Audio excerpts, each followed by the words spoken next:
Under the weight of fame, Ronaldo had left behind the one man who never doubted him, until a trembling handwritten note brought him face to face with his biggest regret. The Miami sun hung low, casting a golden haze over the city's glass towers, but inside Cristiano Ronaldo's sleek penthouse, the light felt dimmer. He sat at a marble counter, his fingers tracing the edges of a worn envelope. The letter inside, scrawled in shaky ink, had arrived days ago, slipped into his mailbox like a ghost from the past. Ronaldo, the soccer legend whose name lit up stadiums, felt his chest tighten as he read the opening line again. "Do you remember me?" The words stung, sharp as a missed penalty. They came from James Carter, a man whose face Ronaldo hadn't pictured in years, but whose voice echoed in his mind, gruff, warm, always steady. James had been his driver in those early Miami days, when Ronaldo was just a lanky kid with big dreams and a beat-up pair of cleats. Back then, James's old Chevy rumbled through the city's back streets, carrying a teenage Ronaldo to training fields under flickering streetlights. James didn't just drive, he listened, he advised, he believed in the boy who swore he'd make it big. Now, James was locked away in a Florida penitentiary, forgotten by the world, but not by Ronaldo. Not anymore. The letter trembled in Ronaldo's hands. James wrote of hardship, of a life unraveled by poverty, of a desperate theft that landed him behind bars. "I don't ask for pity," he'd written, "just to know if you remember." Ronaldo's eyes burned. He did remember. He remembered James waiting in the rain, engine idling, while Ronaldo sprinted across muddy fields. He remembered the thermos of coffee James shared on cold mornings, the stories of his own youth in Overtown, the way he'd clap Ronaldo's shoulder and say, "Kid, you're gonna shine." But fame had swept Ronaldo away like a tidal wave. The private jets, the endorsements, the screaming crowds. They'd built a wall between him and the people who'd known him before the spotlight. James had faded into that shadow, a name Ronaldo hadn't spoken in decades. Guilt gnawed at him, heavy as iron. He folded the letter, slipped it into his pocket, and made a decision. He had to see James. He had to make this right. Hold up. If you're pumped for this tale like the video, drop a heart emoji in the comments and subscribe. There's a big reveal waiting for you at the finish line. The prison loomed on the city's edge, a grey fortress squatting under a bruised sky. Ronaldo pulled his black cap low, his hoodie zipped tight, hoping to slip past the curious eyes of guards and inmates. His assistant, Mia, had arranged the visit quietly. No press, no fanfare. This wasn't about headlines. It was about a debt he owed, one he couldn't pay with money or trophies. The parking lot was cracked, littered with cigarette butts, and Ronaldo's sneakers crunched against the gravel as he approached the gate. A guard, broad-shouldered and stone-faced, checked his ID, then paused. "You're that Ronaldo, ain't you?" he muttered, eyes narrowing. Ronaldo nodded, offering a tight smile. "Just here to see someone." The guard, whose name tag read Tom, softened slightly, but his gaze lingered, as if trying to reconcile the global icon with the man standing before him, dressed like he was dodging paparazzi. Inside, the air was thick with disinfectant and despair. Steel doors clanged shut behind Ronaldo, each one locking him deeper into a world he'd never known. The corridors were narrow, lined with flickering fluorescent lights that buzzed like trapped flies. Guards watched him pass, some whispering, others staring blankly. Ronaldo's heart pounded. He wasn't nervous about the place. He'd faced hostile crowds in packed arenas, but about what he'd find when he saw James. Would the man he remembered still be there? Or had the years, the bars, the shame carved him into someone else? Mia walked beside him, her heels clicking softly, her face calm but alert. She'd been with Ronaldo for years, managing his schedule, shielding him from chaos, but this was different. She sensed the weight of it, the way his jaw clenched, the way his hands fidgeted. "You okay?" she whispered. He didn't answer, just nodded, his eyes fixed on the door ahead. Before entering, Ronaldo stopped at a small waiting area where a woman sat alone, her hands twisted in her lap. She was in her 50s, her hair streaked with grey, her eyes red-rimmed but fierce. This was Lisa, James's younger sister, who'd agreed to meet Ronaldo before the visit. She stood when she saw him, her posture stiff, as if bracing for a fight. You're late, she said, her voice sharp but trembling. Ronaldo winced. I'm sorry, traffic. It was a weak excuse, and they both knew it. Lisa studied him, her gaze cutting through the fame, the charm, the polished exterior. He talks about you, you know, she said, softer now. Even now, locked up, he's proud of you. Says he always knew you'd make it. Ronaldo's throat tightened. He didn't deserve that pride, not after forgetting James, not after letting the man who'd carried him through his youth slip away. Lisa sat back down, her hands smoothing her worn jeans. She told Ronaldo about James's life after they'd lost touch. The odd jobs, the eviction, the hunger that drove him to steal from a convenience store, a loaf of bread, a pack of diapers for his granddaughter, Emma. He's not a bad man, Lisa said, her voice cracking. He just broke. Life broke him. Ronaldo listened, his head bowed, each word landing like a punch. He saw James in his mind, not the broken man Lisa described, but the one who'd laughed at his bad jokes, who'd driven through storms to get him to practice, who'd treated him like a son. I should have been there, Ronaldo murmured, almost to himself. Lisa looked at him, her eyes softening. You're here now. That's something. The guard, Tom, appeared at the door, his keys jangling. Time's up for waiting. You ready? Ronaldo nodded, but his feet felt rooted to the floor. Lisa touched his arm, a small gesture, almost maternal. He's fragile, she warned.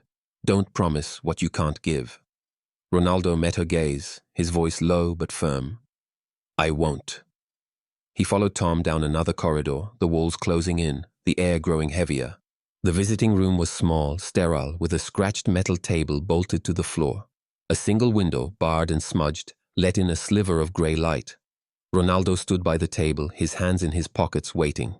The door creaked open, and there was James. He shuffled in, his orange jumpsuit hanging loose on his frame, his once broad shoulders stooped. His hair was grey, his face lined with years of worry, but his eyes, those were the same. Dark, warm, with the spark that hadn't quite died. James froze when he saw Ronaldo, his lips parting, as if he couldn't trust his own sight. Ronaldo's breath caught. He'd prepared for this moment, rehearsed words in his head, but now they vanished. All he could do was step forward, his arms opening. James hesitated, then moved, and they collided in an embrace that felt like home. It wasn't the quick hug of teammates on a field. It was long, tight, full of unspoken apologies and gratitude. Ronaldo felt James's ribs through the thin fabric, felt the tremor in his frame, and his own eyes stung. You came, James whispered, his voice rough, almost disbelieving. Ronaldo pulled back, his hands on James's shoulders, looking into his eyes. I'm sorry, man. I'm so sorry. They sat across the table, the cold metal between them a stark contrast to the warmth of their reunion. James kept his hands folded, his fingers twitching, as if he didn't know what to do with them. Ronaldo leaned forward, his cap now off, his face open, vulnerable in a way the world rarely saw. I got your letter, he said. It hit me hard. James nodded, his gaze dropping. Didn't think you'd read it. Figured you'd moved on. Ronaldo shook his head, his voice fierce. I never forgot you, James. I got lost. The fame, the life, pulls you away. James looked up, a faint smile tugging at his lips. You ain't gotta explain, kid. I watched you on TV, saw you score those goals. I was proud. The word proud cracked something in Ronaldo. He didn't feel worthy of it, not when James sat here, caged, while he lived in luxury. He reached into his pocket, pulling out a folded sheet of paper. I wrote you something, he said, sliding it across the table. It's not much, but it's from the heart. James took the letter, his hands trembling, but he didn't open it. He just held it, like it was something sacred. Next, Ronaldo pulled out a small photo, edges worn from years in a drawer. It showed a teenage Ronaldo, grinning in a sweaty jersey, with James beside him, arm around his shoulders, both of them laughing after Ronaldo's first big game. Found this in my old stuff, Ronaldo said, his voice thick. Thought you should have it. James stared at the photo, his eyes welling up. God, look at us, he murmured. We thought we could take on the world. The silence that followed was heavy, but not uncomfortable. It was the kind of silence that held memories, Late-night drives, shared sandwiches, dreams spoken under starry skies. Ronaldo broke it, his voice soft. You got me to those tryouts, James. You waited hours, never complained. You believed in me when I didn't believe in myself. James shook his head, wiping his eyes with the back of his hand. You were a good kid, Ronaldo. Still are, I bet. Ronaldo leaned closer, his voice urgent. I'm gonna help you, okay? Whatever it takes. You're not staying here. James's smile faded, replaced by a wary look. Don't make promises you can't keep, son. I've heard too many. Ronaldo's jaw tightened. He wanted to argue, to insist, but Lisa's warning echoed in his mind. Instead, he reached across the table, gripping James's hand. I'm not them, James. I owe you. The guard, Tom, knocked on the door, signaling time was almost up. Ronaldo's heart sank. He wasn't ready to leave, not yet. He stood, pulling James into another hug, this one fiercer, as if he could pour all his regret and resolve into it. I'll be back, he said, his voice cracking. James nodded, clutching the letter and photo to his chest. You take care, kid, he said, his voice barely above a whisper. Ronaldo walked out, the door clanging shut behind him, the sound echoing in his bones. Outside, the air felt lighter, but Ronaldo's heart was heavy. Mia waited by the car, her face questioning. How'd it go? She asked.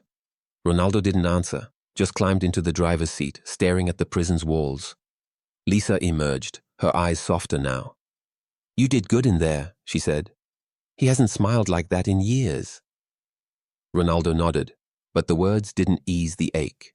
He started the engine, the hum filling the silence. As he drove back to Miami's glittering skyline, the letter's words burned in his mind. Do you remember me? He did, and he'd never forget again. That night, in his penthouse, Ronaldo sat alone, the city's lights sprawling below. He pulled out his phone, texting Mia. Find the best lawyer, we're getting James out. Then he leaned back, the photo of him and James still vivid in his mind. This was just the beginning. He'd failed James once, but he wouldn't fail him again. The kid from the Chevy's back seat was now a man with the power to change lives, and he was ready to start with the one that had changed his. The Miami skyline glittered outside Ronaldo's penthouse, but inside, his world felt smaller, sharper, focused on a single name, James Carter. He sat at his desk, the letter from James tucked into a drawer, its words still heavy in his chest. The prison visit had shaken him, not just because of James's frail frame or the cold bars between them, but because it forced Ronaldo to face his own absence. He'd left James behind, swept up in the whirlwind of fame, and now the guilt sat like a stone in his gut. He couldn't undo the past, but he could act now. His phone buzzed, Mia's name flashing on the screen. I found someone, she said, her voice brisk. Sarah Bennett, top defense attorney. She's free tomorrow. Ronaldo nodded to himself, his jaw tight. Set it up. He hung up, staring at the city below, its lights blurring into streaks of gold. James deserved more than a letter and a photo. He deserved a way out, a chance to breathe free air again. Ronaldo leaned back, memories flooding in. James's Chevy rattling through Miami's humid nights, the radio crackling with old-school hip-hop. James's gravelly laugh as he teased Ronaldo about his scrawny legs. You gotta eat more, kid, he'd say, tossing him a granola bar from the glove box. Those drives weren't just rides. They were lessons in grit, in loyalty, in believing in something bigger than yourself. Ronaldo had made it big, but James had been left to drown. The next morning, Ronaldo met Sarah Bennett at a quiet cafe downtown, far from the paparazzi's lenses. Sarah was sharp, her suit crisp, her eyes scanning Ronaldo like she was sizing up a witness. I've read James Carter's file, she said, sliding a folder across the table. Petty theft, but the circumstances, poverty, a sick granddaughter, should have warranted leniency. The system failed him. Ronaldo's fingers tightened around his coffee mug. Can you get him out? Sarah tilted her head, her voice steady. I can try. Good behavior, overcrowding, and a strong character witness could push for early release. But it'll take time. Ronaldo's eyes didn't waver. I'll pay for everything. Legal fees, therapy, whatever he needs. Sarah raised an eyebrow, not easily impressed. You're serious about this? It wasn't a question. Ronaldo leaned forward, his voice low. He was there when I was nobody. I owe him. Sarah nodded, jotting notes. I'll start today. But you should know, James's mental health is fragile. Prison's worn him down. Ronaldo's chest tightened. He saw James's face again. Those tired eyes, that faint spark of hope. He wouldn't let it flicker out. Back at the prison, Ronaldo returned for another visit, this time with a plan. The air was just as heavy, the fluorescent lights just as harsh, but he moved with purpose. Tom, the guard from last time, gave him a nod, a flicker of respect in his eyes. He's been talking about you, Tom said, unlocking the visiting room door. Says you're the real deal. Ronaldo didn't respond, but the words landed deep. Inside, James sat waiting, his orange jumpsuit a stark contrast to the man Ronaldo remembered. He looked slightly better today, his shoulders less slumped, his eyes brighter. Didn't think you'd come back, James said, a half smile tugging at his lips. Ronaldo sat across from him, his hands clasped. Told you I would. He slid a business card across the table. Sarah Bennett's name in bold print. She's your lawyer now, best in Miami. She's working on your case. James stared at the card, his fingers hesitating before picking it up. Why you doing this, Ronaldo? You don't owe me nothing. Ronaldo's voice was firm, almost fierce. You drove me to every tryout, James. Stayed late, never complained. You believed in me. That's not nothing. James's eyes glistened, but he looked away, his jaw tight. I messed up, man. Stole from my granddaughter Emma. Didn't want her to go hungry. Ronaldo leaned closer, his voice softer. You're not your mistake, James. You're the guy who got me to the field, and I'm going to get you out of here. Flashbacks hit Ronaldo hard as he sat there.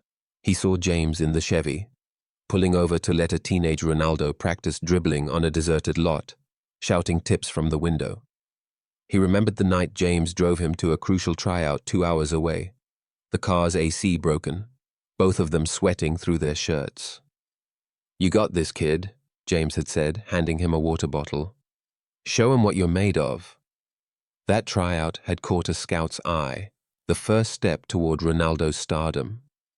James had been there, cheering from the sidelines, a proud grin on his face. Now, in this sterile room, Ronaldo felt the weight of those moments.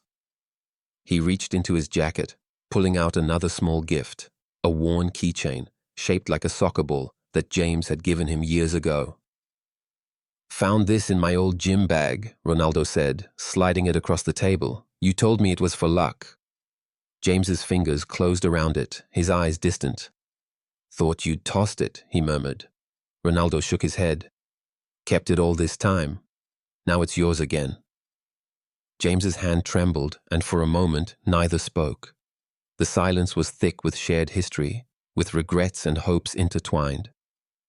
Outside the prison, Ronaldo met Lisa again, this time at a diner near her apartment in Overtown. The place smelled of fried eggs and burnt coffee, its vinyl booths cracked but cozy. Lisa sipped her tea, her eyes guarded but less hostile. He told me about the lawyer, she said. Says you're paying for it all. Ronaldo nodded, picking at a plate of fries he hadn't touched. It's the least I can do. Lisa studied him, her voice softening. You know about Emma, his daughter? Ronaldo shook his head, and Lisa sighed, pulling out her phone. She showed him a photo. A girl, maybe 16, with James's dark eyes and a wary smile. She's angry, Lisa said. Blames James for leaving her. Lives with me now, but she's lost. Ronaldo's heart sank. He hadn't known James had a daughter, hadn't thought to ask. Can I meet her? He asked. Lisa hesitated, then nodded. She's tough, but she might listen to you. She loves soccer. Ronaldo's lips twitched into a small smile. Then we've got something in common. The meeting with Emma happened days later at a community center, where kids played pickup soccer on a worn court. Emma stood apart, her arms crossed, her hoodie hiding half her face. Lisa introduced them, but Emma barely looked at Ronaldo, her jaw set. Heard you're helping my dad, she said, her voice flat. Why? You famous. You don't need him. Ronaldo crouched to her level, his voice gentle. Your dad helped me when I was your age. Drove me to every practice, believed in me. I owe him everything. Emma's eyes flickered, but she shrugged. He left me. Got himself locked up. What's that say about him? Ronaldo felt the sting of her words, saw the pain behind them. He made a mistake, Emma, but he loves you. He was trying to take care of you. She looked away, her sneakers scuffing the pavement. Ronaldo pulled a soccer ball from his bag, rolling it toward her. Wanna play? 1-on-1. If you score, I'll answer any question you got. Emma's eyes lit up, a spark of challenge. They played, her moves quick and fierce, and when she scored, she grinned despite herself. Why do you care about him now? She asked, panting. Ronaldo caught the ball, his voice steady. Because he never stopped caring about me. Back at the prison, Ronaldo learned about a talent show the inmates were organizing, a rare chance for them to share something human in a place that stripped it away. James had signed up, surprising everyone. Ronaldo got special permission to attend, sitting in the back with Tom, who'd become an ally. The room was packed, inmates and guards shoulder to shoulder, the air buzzing with nervous energy.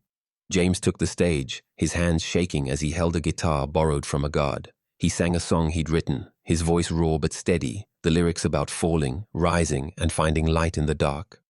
Ronaldo's throat tightened as he listened, the words cutting deep. James wasn't just singing for himself, he was singing for every man in that room, for every soul the world had forgotten. When he finished, the room erupted in applause, even the guards clapping. Ronaldo stood, his eyes wet, clapping hardest of all. James caught his gaze, and for a moment, they were back in the Chevy, just a kid and his driver, dreaming big. That night, Ronaldo couldn't sleep. He paced his penthouse, the city's lights mocking his restlessness. James's song had sparked something, a vision bigger than one man's freedom. He called Mia, his voice urgent. I want to do more, not just for James, for others like him. Mia, used to his late-night ideas, listened patiently. What are we talking here? She asked. Ronaldo's eyes burned with purpose. A program. Jobs, homes, second chances for guys coming out of prison. I want to start it here, in Miami. Mia paused, then chuckled. You don't do things small, do you? Ronaldo didn't laugh. James gave me everything. I'm giving it back. The next day he met with Sarah again, this time with a new request. Find a way to make James's release a stepping stone for something bigger. Sarah nodded, her eyes bright with respect. You're building a legacy, Ronaldo, not just on the field. He didn't respond, but her words stuck. He wasn't just saving James, he was rediscovering himself. Weeks later, Ronaldo visited James again, this time with news. Sarah's pushing for early release, he said, sitting across the familiar metal table. And when you get out, there's a job waiting at my youth academy. You'll help kids like I was. James's eyes widened, disbelief etched in his face. Me? I ain't nobody, Ronaldo. Ronaldo leaned forward, his voice fierce. You're the guy who got me here, James. You're somebody to me. James clutched the keychain Ronaldo had given him, his knuckles white. I don't deserve this, he whispered. Ronaldo shook his head. You deserve more than you know. As they hugged goodbye, Ronaldo felt a shift. Not just in James, but in himself. He was no longer the kid in the back seat chasing dreams. He was a man with the power to lift others, and he wouldn't waste it. Outside, the Miami sun burned bright, but Ronaldo's mind was already on the future. A future where James and men like him could walk free, heads high, with a chance to start again. The Miami dawn was soft, a pale glow creeping over the horizon as Ronaldo sat in the driver's seat of a modest sedan parked outside the prison gates. No entourage, no cameras, just him, his hands gripping the wheel, his heart pounding with a mix of anticipation and resolve. Today was the day James Carter would walk free, a day Ronaldo had fought for since that first gut punch of a letter arrived. Sarah Bennett, the lawyer, had worked miracles. Good behavior, a sympathetic judge, and Ronaldo's quiet influence had secured James's early release on parole. The air was thick with humidity, the kind that clung to your skin, but Ronaldo barely noticed. His eyes were fixed on the heavy steel gate, waiting for it to creak open. He'd been here before, in the sterile visiting room, the weight of bars between them. But this was different. This was freedom, not a promise, but a reality. He thought of James's face during their last visit, the way his eyes had lit up when Ronaldo told him about the job at the youth academy, the house waiting for him, the chance to see his daughter, Emma, again. "You sure about this, Ronaldo?" James had asked, his voice trembling with doubt. Ronaldo had gripped his hand, fierce and certain. "I've never been sure of anything." Now, as the gate began to groan, Ronaldo's breath caught. This was it. James stepped out, his silhouette thin against the morning light, a duffel bag slung over his shoulder. He wore plain clothes, a grey t-shirt, jeans, sneakers, donated by Ronaldo's team, but he carried himself with a quiet dignity that no prison jumpsuit could erase. He paused, squinting at the sedan, then froze when he saw Ronaldo step out. For a moment, neither moved, the distance between them filled with years of absence, regret, and now, redemption. Ronaldo's grin broke the silence, wide and unguarded, the kind he rarely showed the world. "Ready to go, brother?" he called, his voice thick with emotion. James's face cracked into a smile, his eyes glistening, and he walked forward, slow at first, then faster. They met halfway, colliding in an embrace that felt like a homecoming. Ronaldo felt James's shoulders shake, felt the weight of freedom in his tight grip. "You didn't have to come yourself," James murmured, pulling back, his voice rough. Ronaldo laughed, clapping his shoulder. "Like I'd let anyone else drive you home." James shook his head, a disbelieving chuckle escaping him, and they climbed into the car, the engine humming to life as they left the prison's grey walls behind. The drive to James's new home was quiet at first, the city waking around them, delivery trucks rumbling, joggers weaving through palm-lined streets, the ocean glinting in the distance. James stared out the window, his hands clasped in his lap, the keychain Ronaldo had given him dangling from his fingers. "Feels like a dream," he said softly. "All this, the sun, the air, you here. I keep waiting to wake up." Ronaldo glanced at him, his voice gentle. "It's real, James, and it's just the start." He navigated through Overtown, where James had grown up, the streets a mix of faded murals and new cafes. The house Ronaldo had arranged was modest but sturdy, a one-story bungalow with a small porch, fresh paint, and a patch of grass out front. Inside, it was furnished simply: a couch, a kitchen table, a bed with clean sheets. On the nightstand sat the framed photo Ronaldo had given James, that snapshot of them after Ronaldo's first big game, both grinning like they'd conquered the world. Next to it was a note in Ronaldo's handwriting: "You're home. You're not forgotten." James stood in the doorway, his duffel bag at his feet, his eyes roaming the space. This is mine?" he asked, his voice breaking. Ronaldo nodded, leaning against the wall. "Yours, no rent, no strings, a place to start over." James turned away, wiping his eyes, but Ronaldo saw the tears fall. He stepped forward, resting a hand on James's shoulder. "You okay?"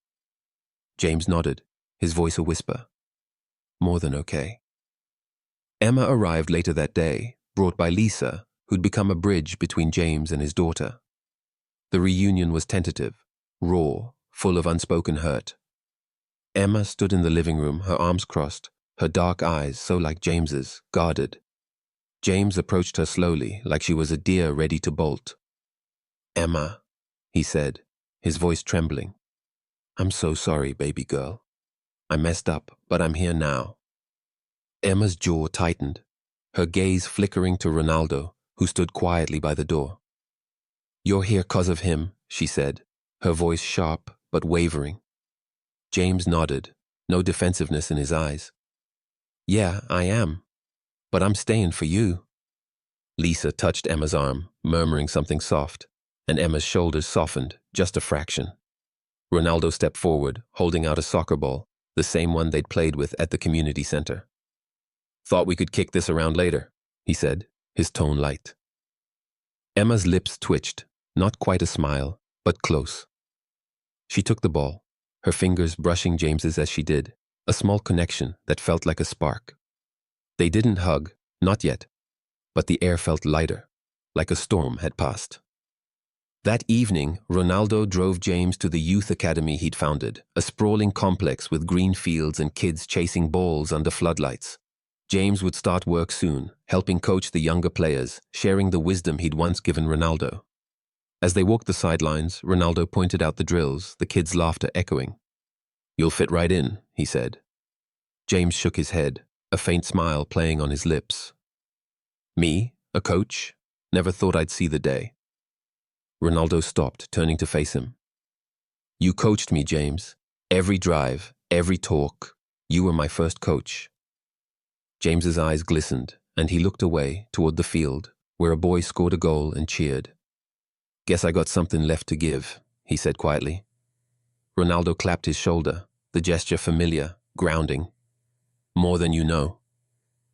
The idea for New Dawn had been simmering since the prison talent show, where James's song had lit a fire in Ronaldo's heart. Now it was taking shape, a program to help ex-inmates rebuild their lives with jobs, housing, and support.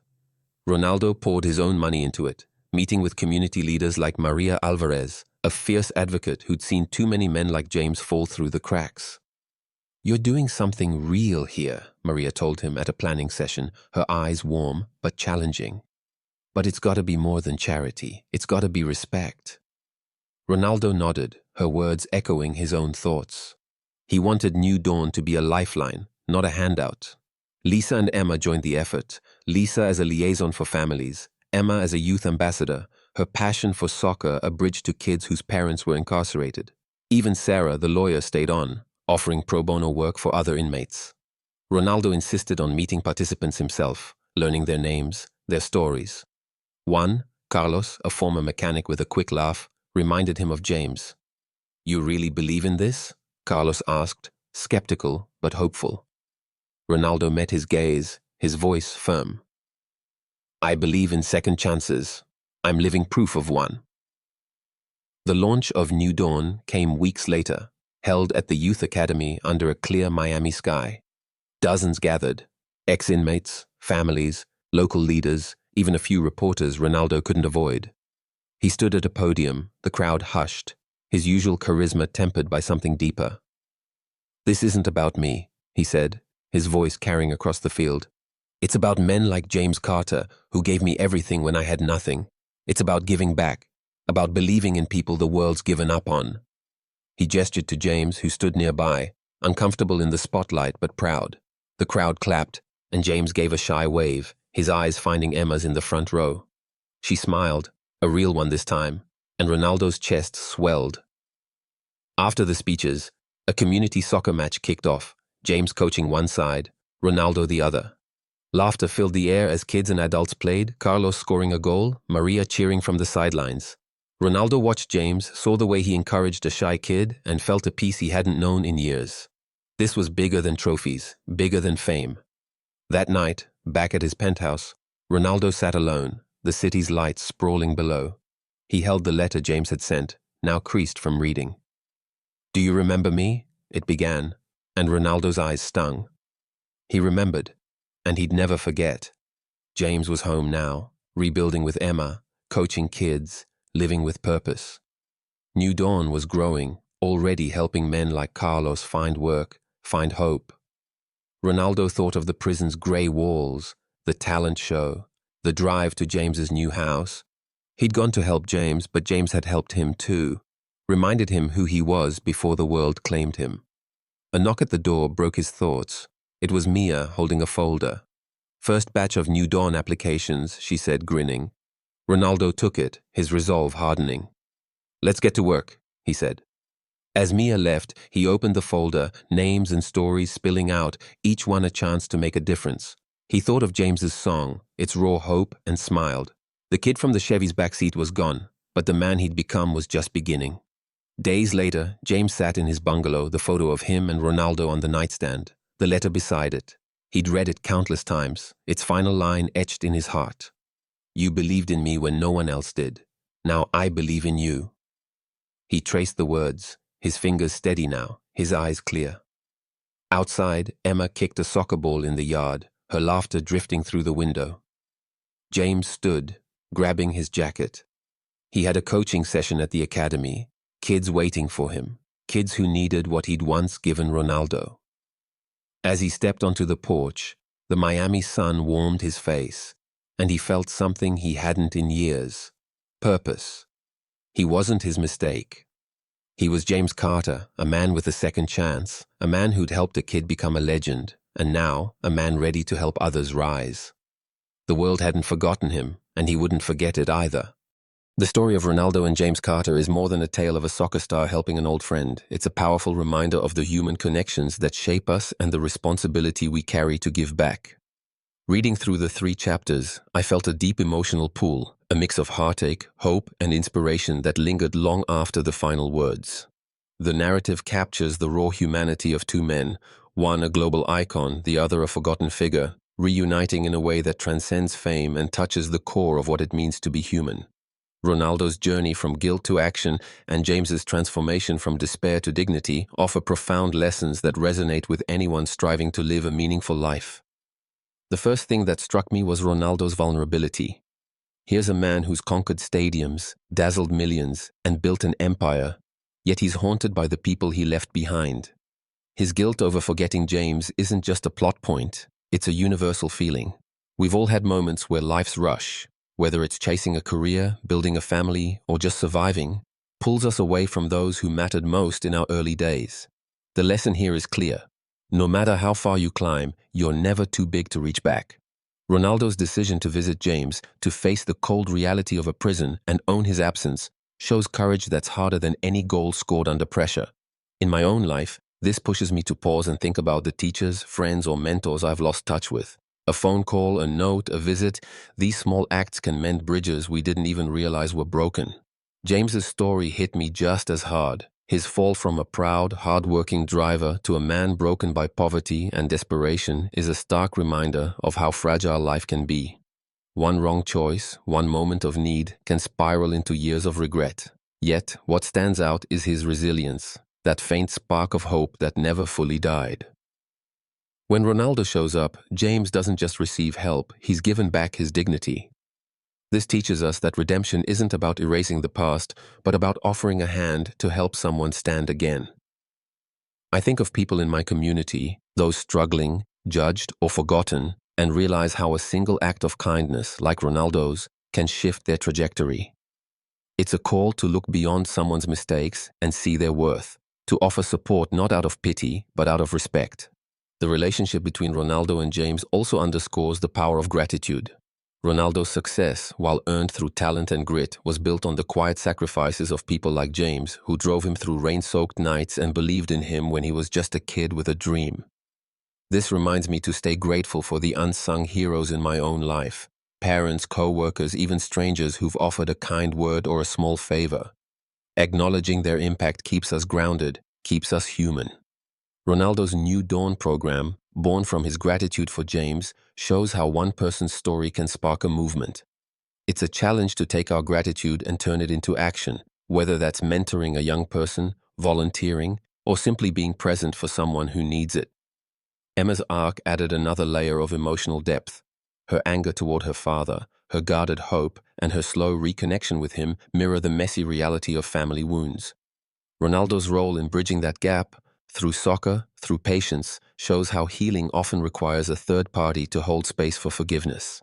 I've seen this in my own life. Sometimes it takes an outsider's perspective to help families rebuild. Emma's journey teaches us to be patient with those who've hurt us, to recognize that love can endure even through pain. It's a lesson in second chances, not just for those who've fallen, but for the relationships that matter most. The creation of New Dawn is perhaps the story's most inspiring takeaway. Ronaldo didn't stop at helping James. He saw a system that fails people like him and decided to change it. This speaks to the power of using our influence, whether it's fame, resources, or just a voice, to address bigger issues. In my own life, I'm inspired to look at the systems around me, workplaces, communities, schools, and ask where I can make a difference, even if it's small. Maybe it's advocating for a coworker, supporting a local cause, or simply listening to someone's story. Ronaldo's program shows that impact starts with one person, but can ripple outward, changing lives we'll never even meet. Ultimately, this story is about redemption, for James, for Ronaldo, and for all of us. It's about recognizing that no one is defined by their worst moment, and no one is too far gone to be helped. It's about the courage to admit our failures, the strength to rebuild what's broken, and the humility to honor those who shaped us. I'm left with a renewed sense of purpose, to stay connected, to act with compassion, and to believe in the power of second chances. In a world that often feels divided, stories like this remind us that humanity thrives in the small, quiet moments of connection, forgiveness, and hope. If this story touched you as much as it did me, hit that like button to show your support, share it with someone who needs to hear it, and subscribe to catch more stories that inspire and uplift. Drop a comment below. Do you believe everyone deserves a second chance? Let's keep this conversation going and spread the message of hope together.